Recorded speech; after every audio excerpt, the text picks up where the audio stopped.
We're here with MC, who has keratoconus, and why don't you share with us a little bit about kind of like what's transpired when you saw me originally, what the original diagnosis was back then, the other doctors that you've seen, the other ways that they've tried to treat it, and now you're coming back full scope and seeing me again and what we did recently.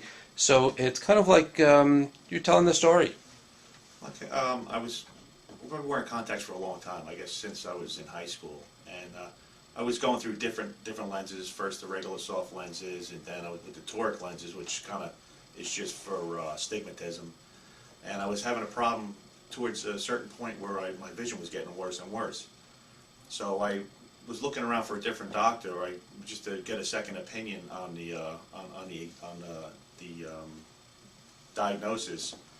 And I met Dr. Roth in 1999, I think it was, and he diagnosed me with the keratoconus. And then since then I've been wearing, I started out with the rose K's, and I was wearing them for a while. Do you remember who had prescribed the rose K's? You want the doctor's name? Or yeah, but it was a long while ago. Obviously not in our office. Yeah, I was seeing him for a lot of years. And then I ended up wearing the rose K's for a while. And they actually worked out okay for a few years, and then about, I guess a couple of years ago, I started noticing the ghosting, even with the rose K's.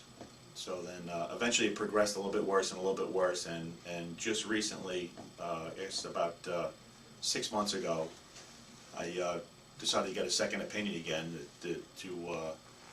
for the diagnosis or different lenses. And I happened to come back to Dr. Roth's office again, and I realized that he was the original one who originally diagnosed with the keratoconus, and he fitted me with sclera lenses, and right now I'm back down to about a 20/25.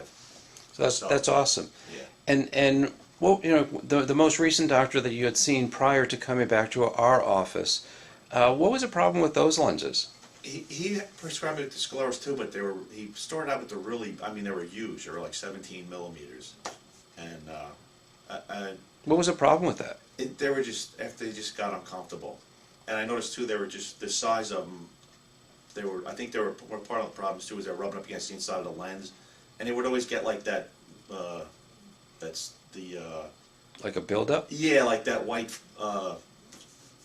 like film on them, and just the comfort of them. They were just so big. Had you worn a piggyback lens?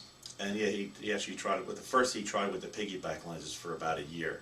And just to help those who may be watching this video, what a piggyback lens means is there's some doctors that put a soft lens. It's a disposable lens. Right, a soft lens, and then they put a sclera lens on top of that.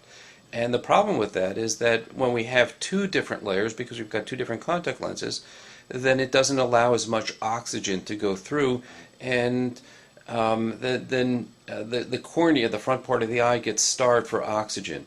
And we know that there's a bit of scarring in both eyes. Right. And quite honestly, you've exceeded my expectations in terms of how well you're able to see despite the scarring. So that's I'm very proud and happy that we were able to help. Yeah, it's almost normal vision. Yeah, wonderful. Thank you so much for sharing your story. Thank you.